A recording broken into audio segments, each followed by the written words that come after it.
Assalamualaikum. Welcome to the सेहत channel. This is clinical dietitian मृदा नुमान.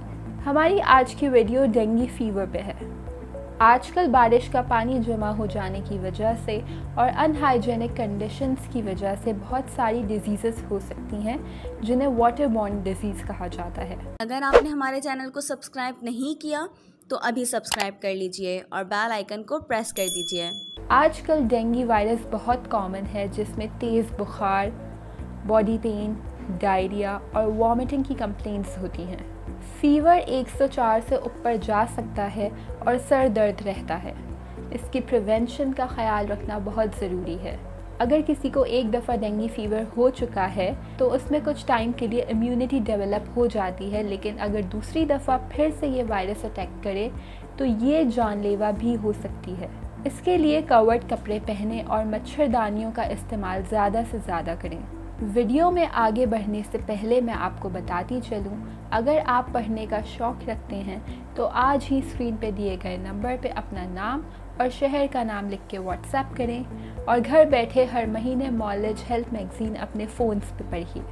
तो चलते हैं अपनी वीडियो की जानिब. डेंगू फीवर डाइट से क्योर तो नहीं किया जा सकता, लेकिन हम ऐसी डाइट ले सकते हैं जिसमें विटामिन ज़्यादा से ज़्यादा हों और वो आपकी क़ुव्वत मुदाफ़ियत को बढ़ाएं. सुबह नाश्ते में 1 से 2 एग्स लिए जा सकते हैं.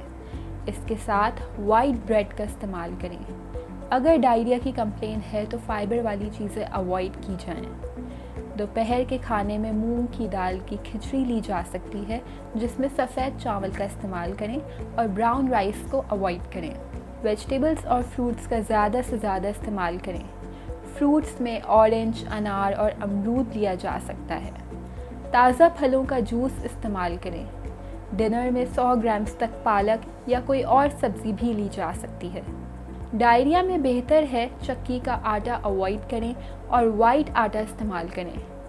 पानी का इस्तेमाल ज़्यादा से ज़्यादा रखें और इस बात का ख्याल रखें कि आपका खाना और पानी बिल्कुल साफ़ सुथरा हो.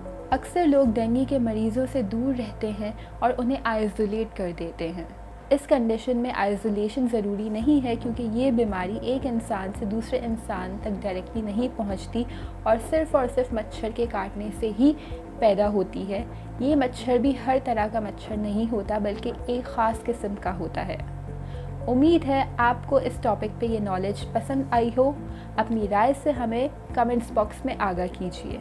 तब तक के लिए अल्लाह हाफ़िज़.